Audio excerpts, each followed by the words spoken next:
Halo teman-teman semua, apa kabar? Semoga teman-teman sehat selalu dan dilancarkan rezekinya. Sebelum kita mulai, bagi teman-teman yang belum subscribe, agar menekan tombol subscribe dan loncengnya dulu, agar Mimin lebih semangat uploadnya, hehehehehe. Jangan lupa jempol dan komen. Baiklah, tanpa basa-basi, ayo kita lanjutkan ceritanya. Ayo, datang ke Labu. Xiaoyan menyeringai, jika dia melahap 100.000 jiwa ini, akan lebih baik untuk bisa mengetahui nama yang kelima. Raja Jiwa tidak mampu menahan, ia berteriak melengking, dan hanya bisa melihat tubuhnya hancur berkeping-keping. Jiwa yang tak terhitung jumlahnya melarikan diri dari tubuh Raja Jiwa. Xiaoyan mengangkat labu dewa bermata 9, menghisap semua ni, dan tidak membiarkan mereka pergi. Kamu berani membunuh pemakan jiwaku, tentu saja. Suara suram Raja Jiwa meraung lagi, tetapi sebelum kata-kata itu jatuh, Xiaoyan membanting pukulan keras di kepalanya lagi, dan suara itu tiba-tiba berhenti. Pada saat ini, hanya tawa Xiaoyan yang terdengar di sekitar. Jika kelinci Bingyun adalah humanoid, diperkirakan dahinya ditutupi dengan garis hitam. Melihat Xiaoyan yang penuh tawa di kejauhan, untuk sesaat bingung. Suara Raja Jiwa berubah memohon belas kasih, akhirnya mengeluarkan raungan ketidakmampuan. Seorang Raja Jiwa dengan 100.000 jiwa dipukul sampai mati oleh Xiaoyan, tapi wajah Xiaoyan tidak tampan. 100.000 jiwa. Bukankah itu cukup untuk sosok kelima muncul? Xiaoyan sedikit kecewa. Dia pikir dia akan mengetahui dua kekuatan besar dari labu dewa bermata 9 sekaligus, tetapi akhirnya, hanya satu yang muncul. Tapi untungnya, Xiaoyan memegang cincin penerima di tangannya, dan ketika dia melihat cincin penerima, suasana hatinya lega. Ada 100.000 jiwa, dan kamu masih tidak ingin keluar dari gunung. Ini terlalu gelap. Xiaoyan memandang labu dewa bermata 9, cemberut, dan berkata tanpa sadar. Kekuatan jiwa Xiaoyan menembus ke dalam ring, dan Xiaoyan langsung gembira. Aku menduga benda ini akan sangat gemuk, tapi aku tidak menyangka dia segemuk ini. Mata Xiaoyan menunjukkan cahaya terang, dan dia berkata dengan terkejut. 200 miliar ki dan asal ilahi. Ini adalah jumlah yang cukup besar, sumber daya yang cukup diolah beberapa bintang.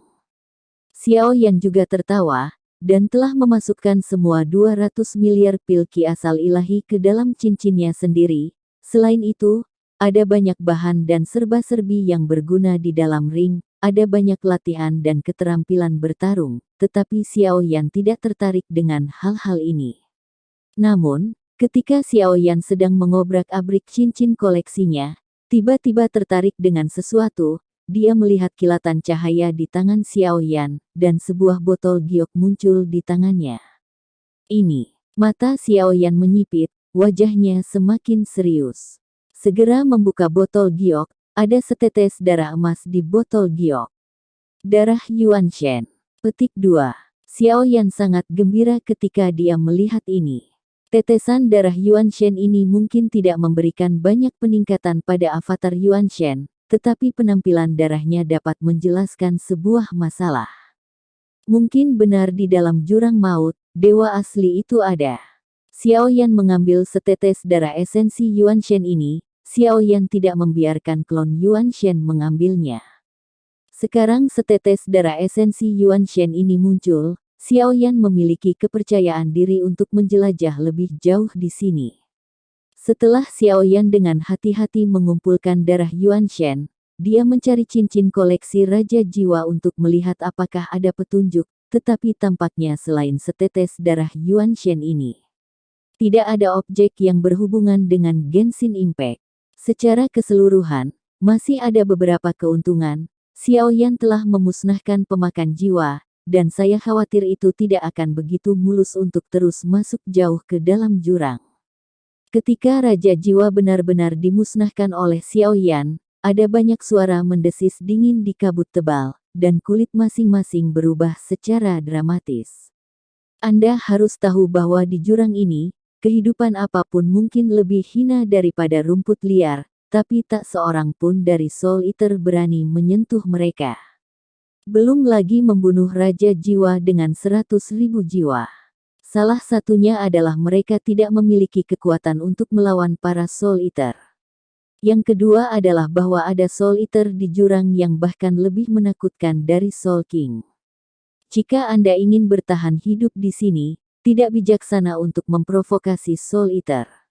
Dan kebanyakan orang memilih untuk menyerah pada klan pemakan jiwa, dan bahkan saling membunuh untuk kelangsungan hidup mereka sendiri. Selama mereka menawarkan semangat juang mereka, mereka dapat menjamin bahwa mereka akan baik-baik saja dalam 100 tahun. Mengapa mereka tidak ingin melawan klan pemakan jiwa, tetapi ada sangat sedikit orang yang benar-benar dapat bersaing dengan klan pemakan jiwa? Karena keberadaan klan pemakan jiwa, jurangnya begitu suram. Xiao Yan kembali ke punggung kelinci Bingyun, Wu Zhan, yang menderita serangan jiwa gelombang kedua, belum bangun, kali ini jiwanya mengalami banyak trauma. Xiao Yan mengeluarkan beberapa pil untuk memperbaiki jiwa, tetapi karena pil itu tidak bermutu tinggi, efek perbaikannya tidak terlalu bagus, dan Xiao Yan harus menggunakan kekuatan domainnya sendiri untuk membantunya melakukan pemanasan sementara waktu. Wu Zhan membuka matanya perlahan, dan matanya menunjukkan ekspresi kelelahan. Ketika dia bangun, Xiao Yan duduk bersila dan kelinci Bingyun terus membawanya ke kedalaman jurang yang sangat dalam. Tidak ada tujuan pasti, tapi setelah Xiao Yan membunuh Raja Jiwa, selama para pelahap jiwa bersatu, mereka pasti akan datang untuk mengganggunya. Namun, Xiao Yan segera menemukan bahwa para pemakan jiwa tampaknya berada di antara mereka. Benar-benar tidak ada solidaritas sama sekali. Karena dia telah menghabiskan beberapa waktu di jurang kutub, sepertinya tidak ada pemakan jiwa lain yang datang kepadanya, yang membuat Xiao Yan sangat kecewa. Jika ada Raja Jiwa lain, aku masih tidak percaya bahwa sosok kelima tidak akan muncul. Xiao Yan haus akan bakat, tetapi dia berharap pemakan jiwa akan datang untuk membalas dendam. Para pemakan jiwa ingin datang ke sini sendirian. Kecuali jika Kaisar Pemakan Jiwa memanggil mereka, mereka tidak akan membalas dendam satu sama lain. Wu Zhan duduk bersila dengan ekspresi lelah di wajahnya, menjawab Xiao Yan dengan suara pelan. Lalu apakah ada cara untuk menemukannya? Wajah Xiao Yan menunjukkan sedikit kekecewaan. Para pemakan jiwa ini mungkin tidak pernah berpikir bahwa mereka akan dianggap sebagai mangsa suatu hari nanti. Kurasa tidak perlu dengan sengaja memprovokasi mereka. Lagi pula, Kaisar Pemakan Jiwa bukanlah eksistensi yang bisa kita tangani, meski aku tidak tahu apakah itu benar-benar ada, meskipun itu hanya rumor, tetapi tidak ada angin dan tidak ada ombak, Anda tetap harus berhati-hati, kata Wu Zhan perlahan. Masuk akal. Mari kita tangkap satu kali ini. Saya menanyakan sesuatu, dan mereka harus tahu apa yang saya cari. Xiao Yan menggaruk kepalanya dan berkata sambil tersenyum. Meskipun pemakan jiwa ini mirip dengan rumah langit dan bumi, Xiao Yan masih memiliki beberapa masalah. Bagaimanapun, tampaknya tidak ada hubungan langsung antara pemakan jiwa dan rumah surgawi. Di mana Raja Jiwa barusan? Wu Zhan bertanya. Dibunuh. Jawab Xiao Yan. Dibunuh. Itu memiliki 100.000 jiwa, dan tidak mudah untuk membunuhnya. Wu Zhan terkejut. Bagaimanapun, dia baru saja koma, dan mereka tidak tahu apa yang terjadi. Yah, aku juga berpikir itu sangat tidak mudah, mungkin ini keberuntunganku. Xiao Yan mengangguk setuju. Wu Zhan tersenyum pahit ketika dia mendengar kata-kata itu, dan tidak merasakan kesulitan dalam kata-kata Xiao Yan. Karena pemakan jiwa tidak akan datang untuk membalas dendam, sepertinya kita hanya bisa menangkap dua orang dan menanyakan situasinya. Xiao Yan jelas kecewa ketika mendengar bahwa pemakan jiwa tidak akan membalas dendam. Suara Xiao Yan jatuh, klon Yuan Shen muncul dan melangkah maju, dan sosoknya terlontar langsung, menghilang ke dalam kabut tebal. Setelah beberapa saat, tiruan Yuanshen muncul dengan 2 orang, 1 pria dan 1 wanita. Katakan padaku, apa yang kamu lakukan dengan kami? Seorang pria dan seorang wanita tampak malu, dan ada lebih banyak ketakutan di mata mereka. Selamatkan hidupmu. Aku tidak punya niat jahat, aku hanya ingin meminta Dewa Abadi untuk menyelamatkan kita. Mata wanita itu menunjukkan tatapan memohon, dan ada darah yang tidak pernah mengering di wajahnya. Begitu kata-katanya keluar, tubuh Wu Zan segera memancarkan niat membunuh yang sangat kuat. Dia menatap mereka berdua, dan 2 orang yang merasakan niat membunuh Wu Zan tiba-tiba gemetar dan tidak berani berkata apa-apa lagi. Tapi sepertinya Xiao Yan tidak ingin membunuh mereka, memandang mereka berdua dengan acuh tak acuh. Ayo bicara. Wu Zan melirik Xiao Yan dengan heran dan berkata dengan suara rendah. Di Jurang Kutub, orang ini adalah satu-satunya yang sama sekali tidak benar. Wu Zan menginstruksikan Xiao Yan. Xiao Yan sedikit mengangguk, tetapi sekarang dia juga tanpa tujuan di Jurang Kutub, jadi mari kita lihat apa yang ingin dilakukan orang-orang ini. Dewa Abadi, kami adalah orang berdosa yang hidup di Pulau Zanyu. Hanya beberapa tahun yang lalu, klan pemakan jiwa memerintahkan semua makhluk di pulau itu untuk meminum pil pemakan jiwa. Jika tidak mengorbankan jiwa dalam batas waktu, jiwa mereka sendiri akan dikorbankan, sehingga menjadi mayat berjalan tanpa jiwa. Dan sekarang, para pelahap jiwa tidak puas dengan ini, kami telah mengorbankan jiwa tepat waktu, tetapi mereka masih berkata tidak sesuai jadwal. Lalu mengambil jiwaku. Aku melihat Dewa Abadi membunuh Raja Jiwa sebelumnya, dan aku juga meminta Dewa Abadi untuk datang ke Pulau Zanyu dan menyelamatkan kita.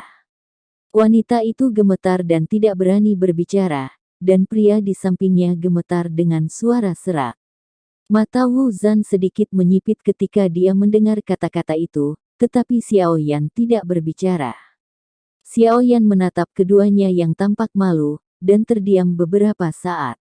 Jika para Dewa Abadi tidak mau, lupakan saja, kita juga bersalah, dan kita harus mati.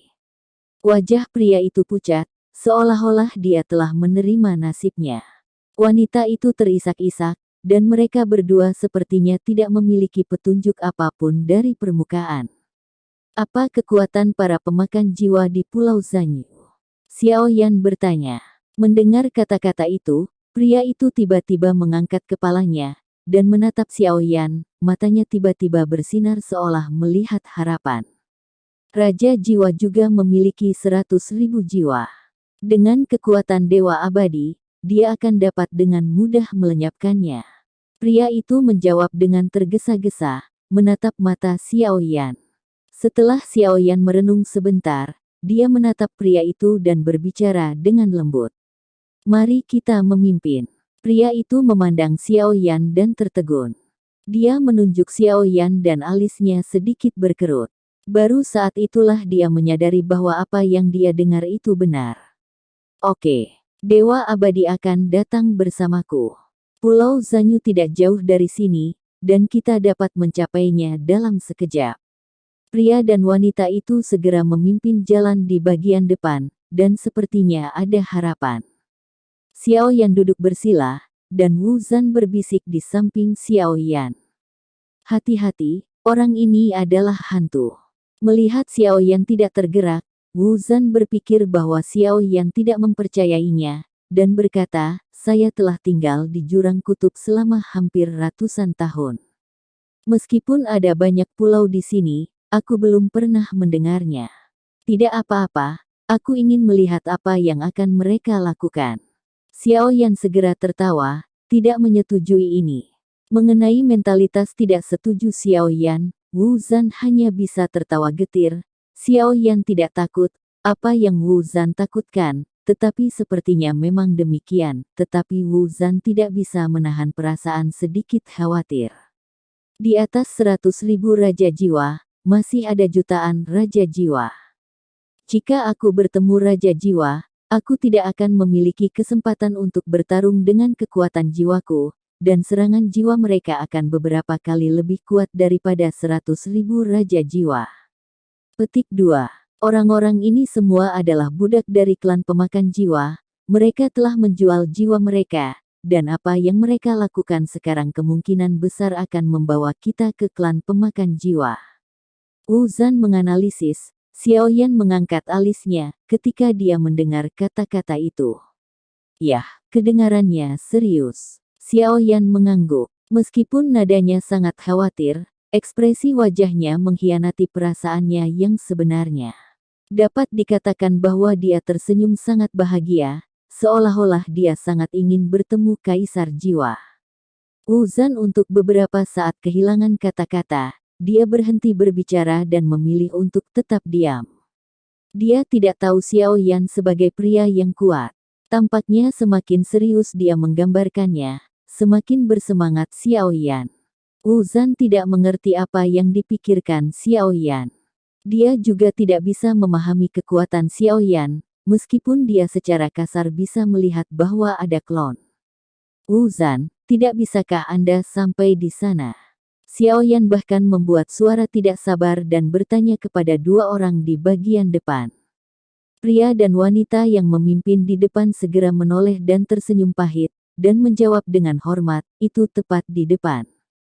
Xiaoyan sedikit mengangguk, tampak tidak sabar, jika itu 1 juta jiwa, aku masih tidak percaya, dan sosok kelima masih belum muncul. Xiaoyan mengangkat alisnya. Xiaoyan secara alami harus memanfaatkan kesempatan ini, meskipun dia tidak tahu apakah angka-angka di Labu Dewa Bermata 9 benar-benar bergantung pada jiwa mereka. Tapi mereka hanya bisa diundang setelah mengisi kembali jiwa mereka setiap kali, jadi Xiaoyan tidak tahu apakah sosok-sosok dalam Labu Dewa 9 Mata benar-benar bergantung pada jiwa mereka. Xiaoyan berharap untuk membuka lebih banyak angka melalui ini. Ketika Xiaoyan berada di Xiao Yuxing, pendekar pedang gila itu telah membuat Xiaoyan mengagumkan. Kapan Xiaoyan menoleh ke belakang, dia merasa aneh. Tuan yang bermartabat dari dunia luas memberinya hadiah ini. Bagaimana itu bisa menjadi hal biasa? Tentu saja, ketika mengundang mereka keluar dari Jiu Musenhu, saya benar-benar bisa merasakannya, bahwa setelah mereka muncul, tampaknya ada banyak konsumsi. Ini mungkin karena mereka bukan milik Sensi sendiri. Mereka muncul di dunia Sensi melawan kehendak Sensi dan berjuang untuk Xiaoyan, jadi yang mereka butuhkan untuk dikonsumsi adalah jiwa. Tentu saja, ini hanya tebakan Xiaoyan.